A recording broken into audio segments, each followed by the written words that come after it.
So guys आप सुन रहे हैं ब्रेन्स की बात और मैं शातिक लौट कर आया हूँ एक बार फिर से एक और वीडियो नेटफ्लिक्स सीरीज डार्क को लेके। जी हाँ, डार्क का मोटो जो है the ending is the beginning, यानी कि अंत ही शुरुआत है और शुरुआत ही अंत। तो ऐसे ही शो अंत हो जाता है, हमें बहुत सारे सवालों के जवाब देके जाता है, लेकिन अंत तक हमारे दिल में भर देता है और ज्यादा सवालों। और उसी कुछ क्वेश्चंस को लेके आप सभी के रिक्वेस्ट पे और आपके लाइक गोल को मीट करने पर हम एक बिल्कुल नया वीडियो लेकर आ चुके हैं। ना मैं आपको पहले ही बता दूं, ऑब्वियसली सीजन 3 यानी कि डार्क के फाइनल सीजन में बहुत सारे स्पॉयलर्स होंगे इस वीडियो में। ऑब्वियसली हम कुछ इंपॉर्टेंट प्लॉट पॉइंट्स के बारे में क्वेश्चंस आंसर करने वाले हैं। इसके अलावा भी हमारे सीजन 2 तक एक फैमिली ट्री है जो भी स्पॉइलर फ्री है सीजन 3 के लिए। And if you have watched season 3 you might also check out the fully updated family tree up to season 3। उसके लिए भी एक दूसरा वीडियो हम बना चुके हैं। इसके अलावा भी अगर आप हमारे चैनल को फॉलो कर रहे हैं तो आपको पता ही होगा, हर एक एपिसोड का recap as well as explanation along with ending explanation Dark का फुल हो चुका है हमारे चैनल में। तो इस वीडियो के बाद हम ऑलरेडी बहुत सारे वीडियोस बना चुके हैं डार्क के।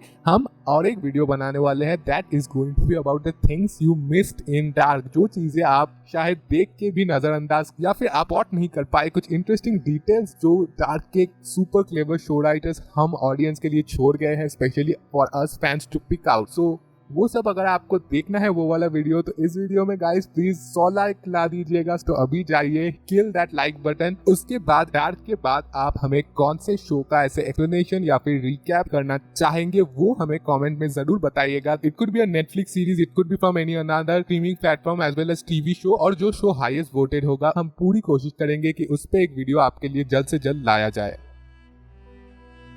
तो गाइस चलिए शुरू करें सवाल और जवाब।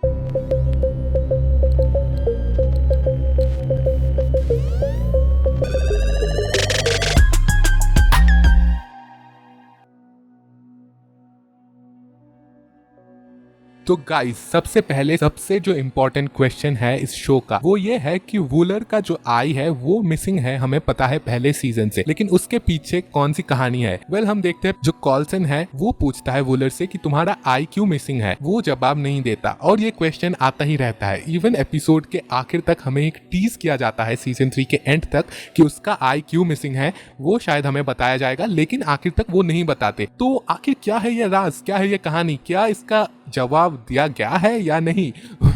ये मैं आपको बताऊंगा तो सही, लेकिन अभी नहीं, क्योंकि ये क्वेश्चन इतना ज्यादा इंपॉर्टेंट है तो फिर हम अच्छी चीज को आखिर के लिए छोड़ना चाहेंगे। तो वीडियो के एंड में हम बताएंगे कि वूलर की आई का पूरा डील जो है, कहानी जो है वो क्या है। तो आखिर तक देखिए अगर आप इसका जवाब पाना चाहते हैं तो जो सवाल है वो हमारे मन में एंडिंग देखने के बाद आता है, वो कि जोनस क्यों सरवाइव नहीं कर सकता। सीजन के आखिरी में क्यों देखते हैं हम कि जोनस को जाना पड़ता है और वो बेसिकली डिसइंटीग्रेट हो जाता है एंडिंग तक, ऐसा क्यों होता है? फर्स्ट ऑफ ऑल मैं बता दूं कि जोनस और मार्था सीजन के एंड तक जाके एजी टैनस के सन को वो ब्रिज क्रॉस करने के लिए रोक देते हैं, जिस ब्रिज में बेसिकली उन लोगों का कार एक्सीडेंट होता है। और यही जो कार एक्सीडेंट होता है अपने सन को खोने का पेन है जो बेसिकली ड्राइव करता है एजी टैनस को टाइम ट्रेवल या फिर उसका जो वर्जन है टाइम मशीन का जो वो बंकर में बनाता है उसको बनाने के इन्वेंट करने। और अगर वो एक्सीडेंट हुआ ही नहीं तो बेसिकली एजी टैनस का कोई जरूरत नहीं है कि वो टाइम ट्रेवल इन्वेंट करे। सो इससे क्या होता है, अगर टाइम ट्रेवल नहीं हो तो मिकेल कभी पास्ट में नहीं जाने वाला है, और अगर मिकेल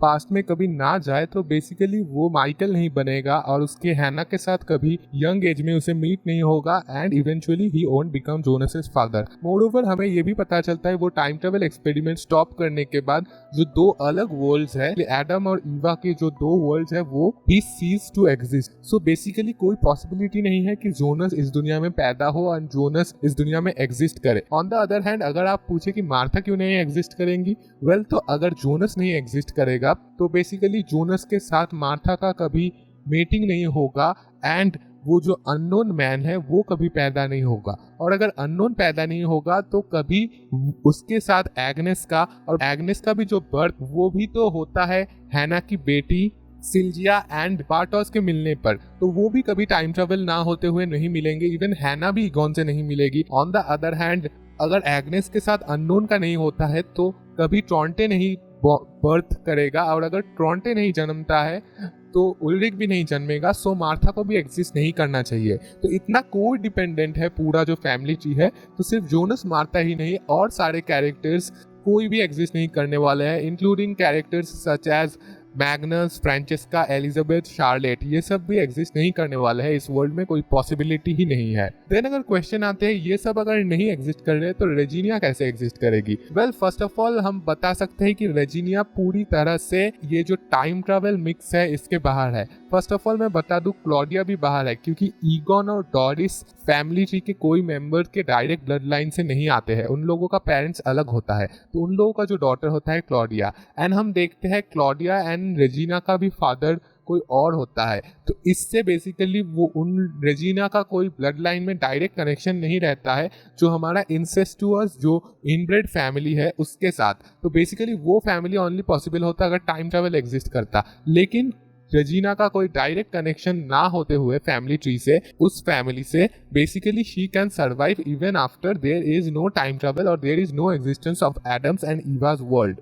इससे एक और इम्पोर्टेंट क्वेश्चन का हम जवाब दे सकते हैं कि रेजिना का फादर कौन है। वेल रेजिना का फादर हम आखिरी एपिसोड में देख लेते हैं कि ओरिजिन वर्ल्ड जो है वहां पर एक फोटो फ्रेम है जहां पर क्लॉडिया के साथ हम बर्न डॉपलर यानी कि जो बेसिकली फाउंडर थे पावर प्लांट के और हेल्गे की मॉम की जो हस्बैंड थे उसके साथ क्लॉडिया का जो बेबी हुआ था वो और कोई नहीं रेजिनिया ही था। इसके कुछ हिंट्स शायद हमें पहले दिखाए गए लेकिन उनका रिलेशनशिप कभी क्लियरली नहीं दिखाया गया था। बट अगर आप फैमिली ट्री फॉलो करें, ऑफिशियल नेटफ्लिक्स का जो वेबसाइट है डार्क का, वहां पर भी आप देख सकते हैं रेजिना का father in both the worlds Adam and Eve's are also listed as Bernd Doppler. तो बर्न डॉपलर ही रेजिना का फादर होते हैं। उसके बाद एक और क्वेश्चन हमारे दिल में आ सकता है कि सीजन के आखिर में हम देखते हैं कि सन का नाम जोनस रखना चाहती है हैना। तो इसका मतलब क्या जोनस फिर से जन्म लेने वाला है और साइकिल कंटिन्यू होगा? वेल फर्स्ट ऑफ ऑल बता दूं कि मैं ओरिजिन वर्ल्ड में हैना का हस्बैंड है वुलर, एंड बेसिकली माइकल का ना होते हुए, मिकेल के पास्ट में ना जाते हुए, again there is no possible कि वो डीएनए जो पर्टिकुलर स्ट्रक्चर था जोनस का वो एग्जिस्ट करे।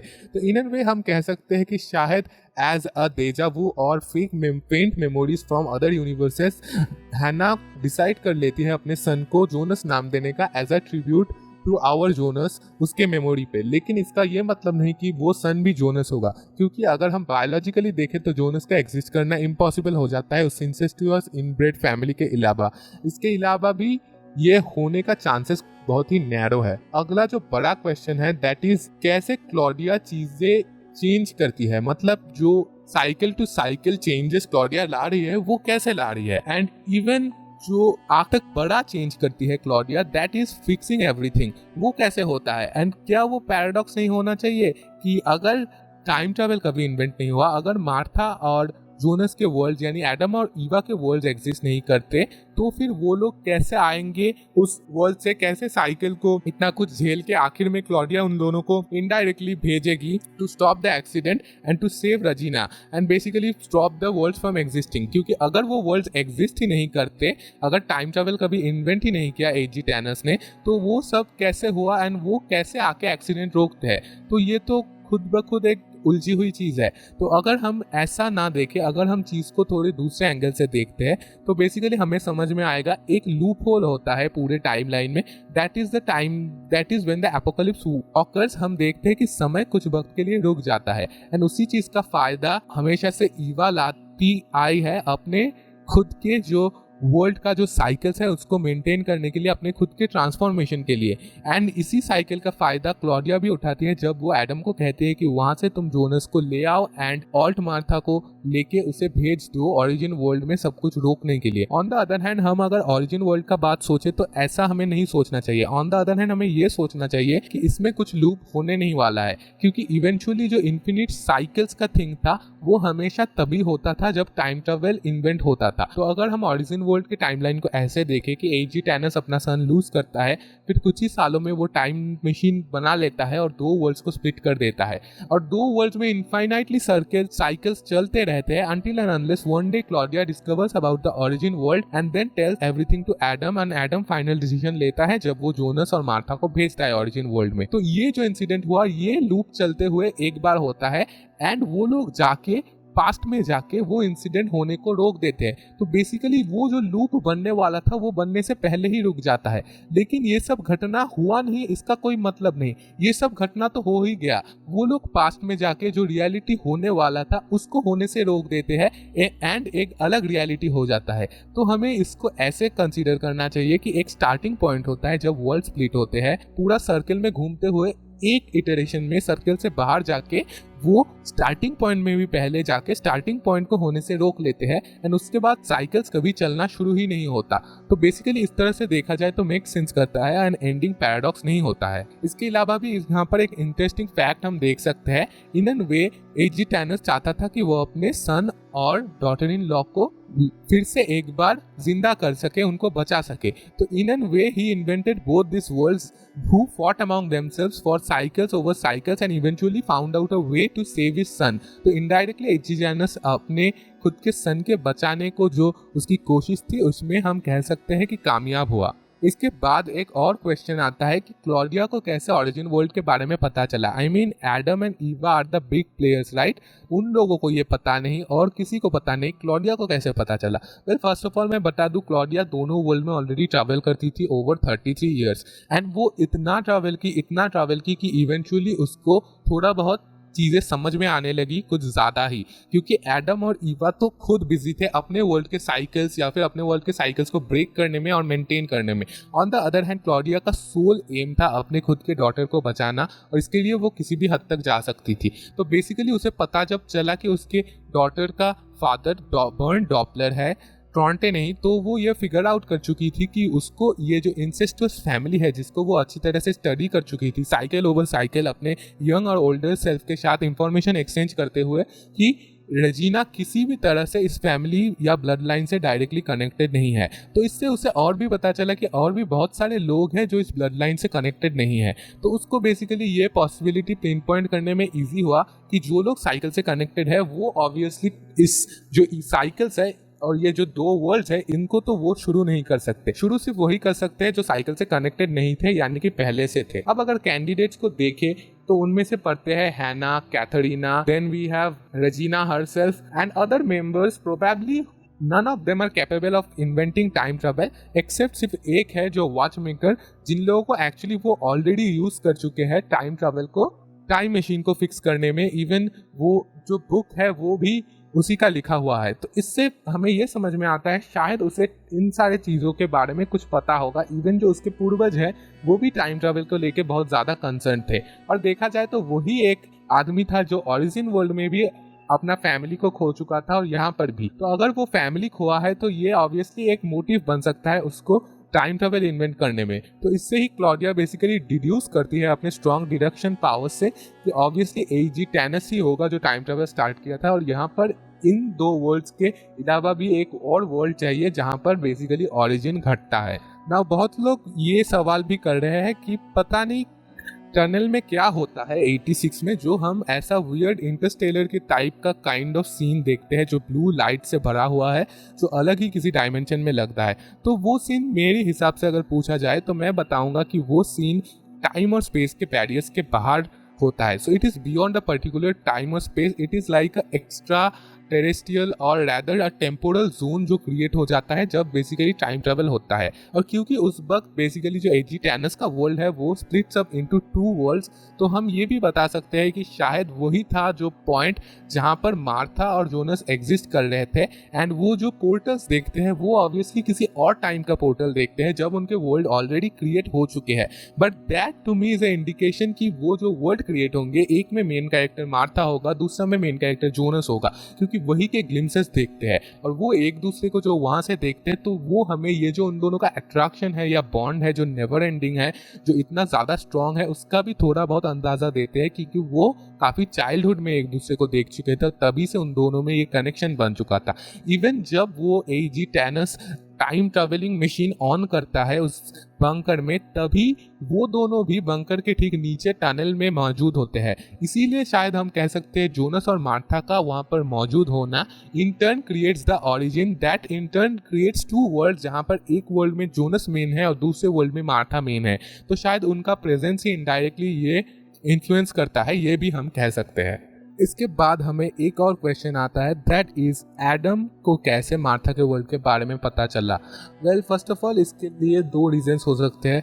पहला तो मार्था को जब स्ट्रेंजर जोनस मिलता है 1888 में, तब वो जोनस को बताती है कि मैं एक ऑल्टरनेट वर्ल्ड से आई हूँ, एंड उससे जोनस को थोड़ा बहुत अंदाज़ा लगता है कि एक दूसरा वर्ल्ड है, लेकिन उसके बारे में वो ज़्यादा नहीं जान पाती, क्योंकि ऑब्वियसली जो जोनस एडम बनता है वो तो सेम जोनस नहीं होता जिसको बेसिकली मार्था ले जाती है, क्योंकि मार्था जिस जोनस को अपने वर्ल्ड में ले जाती है ही eventually dies being shot by another version of Martha. So basically हम क्या देखते हैं, जो एडम होता है वो देन अगेन क्लॉडिया के जो बुक के कुछ पेजेस है जो नोआ उसके लिए रिट्रीव करता है, उससे उसे और ज़्यादा बहुत सारे कुछ पता चलता है, एंड बेसिकली हम कह सकते हैं उस पेजेस में वो इन्फॉर्मेशन थे जिससे वो उसको पता चलता है एक दूसरे वर्ल्ड के बारे में। देन अगेन एक दूसरा क्वेश्चन आता है कि एडम के फेस में ऐसे स्कार्स क्यों आए, क्योंकि हम देख सकते हैं कि क्लॉडिया एडम से ज़्यादा टाइम ट्रेवल कर चुकी है। On the other hand even Martha तो ऑल्टरनेट वर्ल्ड की ईवा जो है वो भी बहुत सारा टाइम ट्रेवल की है,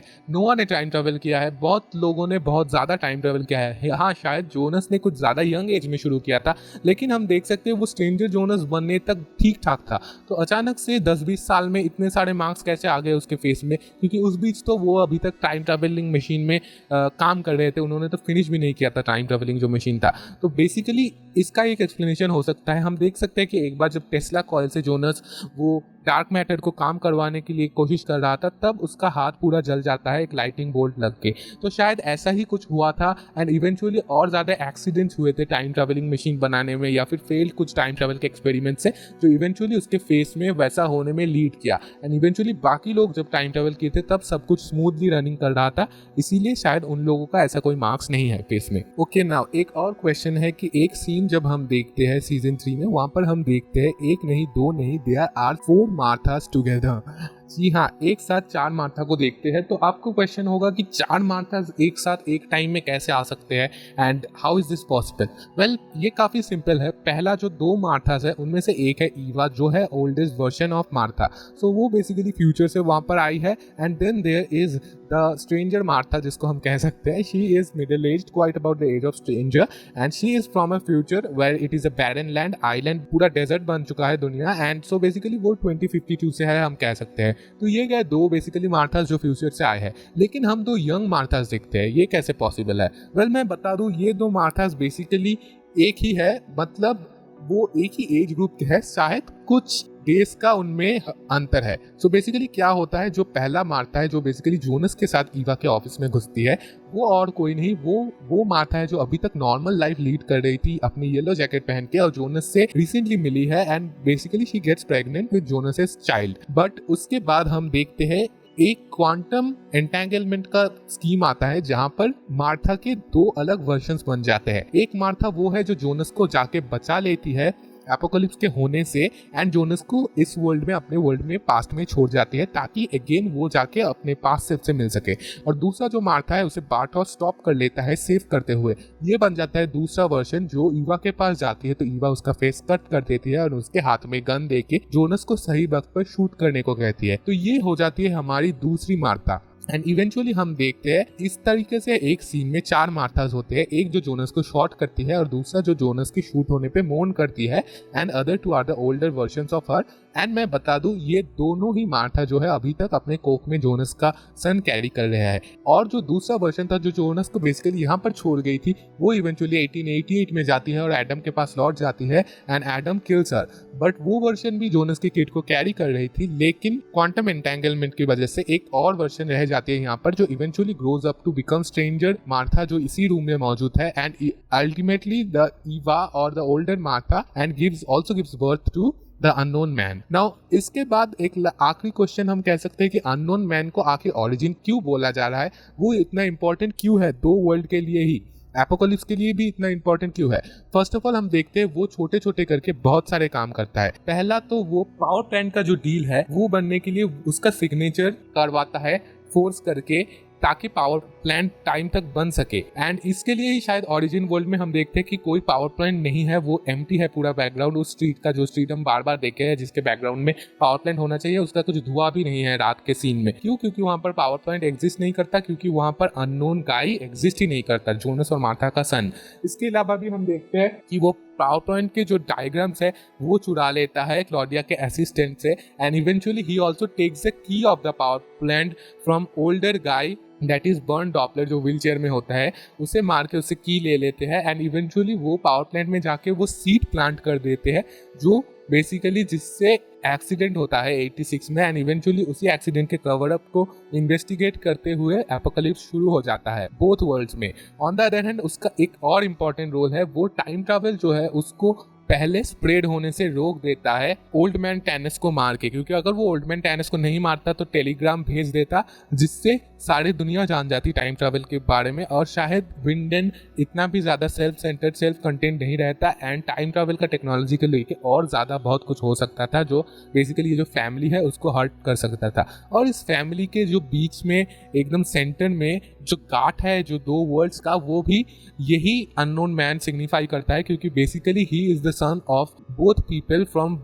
different worlds, that is Jonas and Martha from अलग दो वर्ल्ड के अलग लोगों का एक ही सन होता है एंड एक ही वर्जन होता है उसका। सो वो इस वर्ल्ड से भी बिलोंग नहीं करता, उस वर्ल्ड से भी बिलोंग नहीं करता। एंड वो दो वर्ल्ड के एग्नेस को जाके प्रेग्नेंट करता है जिससे ट्रॉन्टे जन्मता है, और बेसिकली पूरा जो निल्सन फैमिली लाइन है वो शुरू होता है, जिससे इवेंचुअली जोनस मार्था सभी बर्थ लेने वाले हैं। तो हम देख सकते हैं अननोन मैन इसीलिए बहुत ही ज़्यादा इंपॉर्टेंट होता है। गाइस, जैसे वीडियो के शुरू में हमने प्रॉमिस किया था, वूलर का आई क्यों मिसिंग है उसके बारे में हम अभी आपको बताने वाले हैं। तो तैयार है आप सभी?